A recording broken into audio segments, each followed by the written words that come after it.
اب یہاں ان صدقات کی مدیں بیان کر دی ہیں جو زکوٰۃ کی، یہی آیت ہے مشہور آیت کہ صدقات جو زکوٰۃ کی جو مدیں ہیں وہ کون کون سی ہیں۔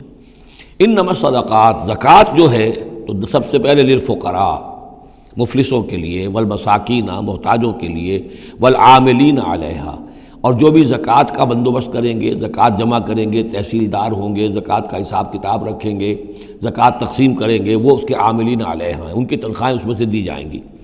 والمؤلفۃ قلوبہم، اور تالیف قلب کے لیے، کچھ لوگ ہوتے تھے جب تک ایک تحریک اور دعوت چل رہی ہے،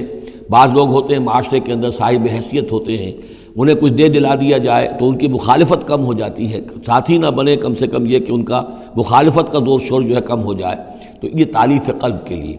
یہ مد جب اسلام غالب ہو چکا تو اس کے بعد سے ختم ہو گئی۔ اس کے بارے میں فقہا کا کہنا یہ اس وقت تک تھا جب تک کہ ابھی وہ تحریک اور دعوت چل رہی تھی، لیکن ویسی ہی سچویشن پھر کبھی دوبارہ پیدا ہو سکتی ہے تو پھر یہ مد جو ہے اس کے اندر یہ شامل ہو جائے گی۔ وفی الرقاب، گردنوں کے چھڑانے میں، اور گردنوں کے چھڑانے میں کسی پر تاوان آ گیا ہے، کوئی شخص جو ہے وہ مقروض اتنا ہو گیا ہے کہ اس سے نہیں نکل پا رہا ہے، لہذا ایک یہ کہ لم سم مدد کر کے اسے گویا کہ اس کی گردن چھڑا دی جائے۔ والغارمین، جن پر تاوان بھرنا پڑے۔ وفی سبیل اللہ، اور ایک مد جو ہے فی سبیل اللہ بھی ہے، مطلب یہ ہے کہ اللہ کی راہ میں جہاد، دعوت اور اقامت دین کی جد و جہد میں بھی یہ رقم خرچ ہو سکتی ہے، لیکن اولین مستحق یہ ہیں۔ انفاق فی سبیل اللہ خود اللہ کل کا کل دین کے لیے ہے، اللہ کے دین کے لیے، دعوت، تبلیغ اور جو بھی اقامت دین کی جد و جہد ہے اس کے لیے۔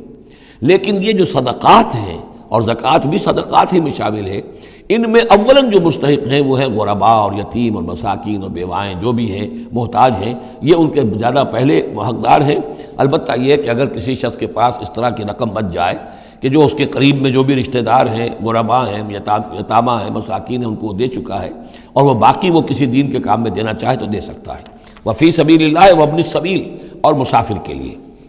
فریضۃ من اللہ، یہ اللہ تعالیٰ کی طرف سے معین ہو گیا ہے۔